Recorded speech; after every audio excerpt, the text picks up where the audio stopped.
We are back. We are here.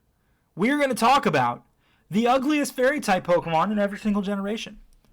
And because I know you guys don't want this to be the last one, I'm also going to bring you the ugliest starter Pokemon, the ugliest gimmick forms, and the ugliest legendary Pokemon.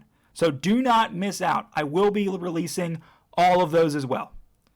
So let's go ahead and let's talk about the ugliest fairy type Pokemon that have ever existed. And we're going to get started with a very easy one. I like Mr. Mime. I like that the whole goal was for him to look like Charlie Chaplin mixed with a clown. The problem is, and if you've been watching the rest of these videos, you understand, I got a problem with clowns. So we're moving on. Generation 2. It is, quite honestly, Snubbull. I like that Snubbull is supposed to be a bulldog. I grew up with three bulldogs. I loved them.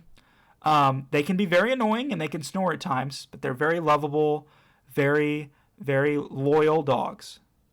But I will say that Snubbull, first of all, nobody asked for Snubbull to be a fairy type. But second of all, Granbull really was good. Like, Granbull's like, okay, this thing looks pretty cool. But Snubbull's just like a pink, tiny little bulldog with like a dress on. I don't know what they were going with. It's got 4 ears. I think they messed up there. Granbull's a lot cooler. Not a lot of choices, but this is here. Because for whatever reason, they thought that adding fairy typing to Mawile was a good decision. And that it would make people want to use it. It didn't work. I have a choice between Mime Jr. and Togekiss. Togekiss is cool. Mime Jr. is the choice. Oh, look at that, guys. Which one do I choose? I think, honestly, Whimsicott's actually a pretty bad evolution for a Pokemon that's just a cotton ball for this to appear. I'm going Whimsicott. Now we have some choices. We've got all the Flabébé forms, all the Floette forms, and all the Florges forms. We have Aromatisse, Slurpuff, that's Spritzel, and whatever you are, Sylveon, Diancie, Carbink, Dedenne, Klefki, Xerneas, and Megas, Mega Audino, and so on. I honestly think, and I've said this before, if they took Aromatisse out of the game, do you think anyone would notice? Let me know in the comments below.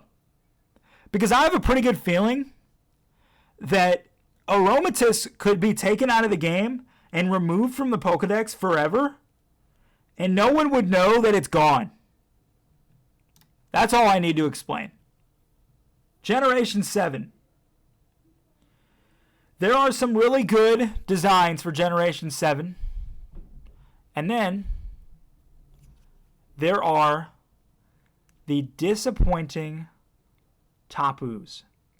Tapu Koko is not a very good design. It really just isn't. And I know you guys are going to get really mad at me, and it's because I'm totally joking. It's obviously, and I already forgot its name, this thing that's literally just a Hawaiian lei that's been possessed. Also, I heard a cool theory on this, that this Pokemon, Comfey is its name. Comfey is its name. Yeah, Comfey is its name. Is that Comfey, it might be a regional variant of Klefki, because both of them are known for basically possessing things that they like. Klefki likes keys, and Comfey likes flowers and leis, I guess. So it kind of works. I think that's a cool theory. Doesn't change the fact that this thing is literally just a lei. Generation 8. I talked about Impidimp before, but there is another Pokemon that takes the cake, and that is obviously Hatterene. This thing is literally just a bunch of hats with a horrifying creature inside of that orifice of hats. Like, does that face not give you nightmares? Because it does for me. 100%. Not interested in ever using that Pokemon my entire life. And then we've got Generation 9. And there are some difficult choices to be made. Because I love Fido and Darkspun. I do. I really do. I like the Tinkatink line. These three are paradox forms. Doesn't change the fact that Fluttermane is just Misdreavus with a little bit more hair. And so is Screamtail. They both are. So which one do I actually dislike the most? Which one am I actually like, no, I don't like this at all? I'm going to go with Screamtail because I've already picked on Fluttermane in the past. You took Jigglypuff, you changed the color of its eyes, and you gave it hair, and you said, hey, this is a cool paradox form. No one thinks this thing is cool, and nobody's interested in using it. No one. No one. So what's the ugliest? You know what? I'm going to stand by this, and it's going to be interesting for me to not say that this is the worst one, because I've said it millions of times over. But Aromatisse, if you took it out of the game, nobody would notice, and I think people would be grateful once they found out. Thank you for watching. Like the video if you enjoyed, and subscribe if you're new. We might potentially be able to hit 500 subscribers. Let's see how it goes. I'll see you then.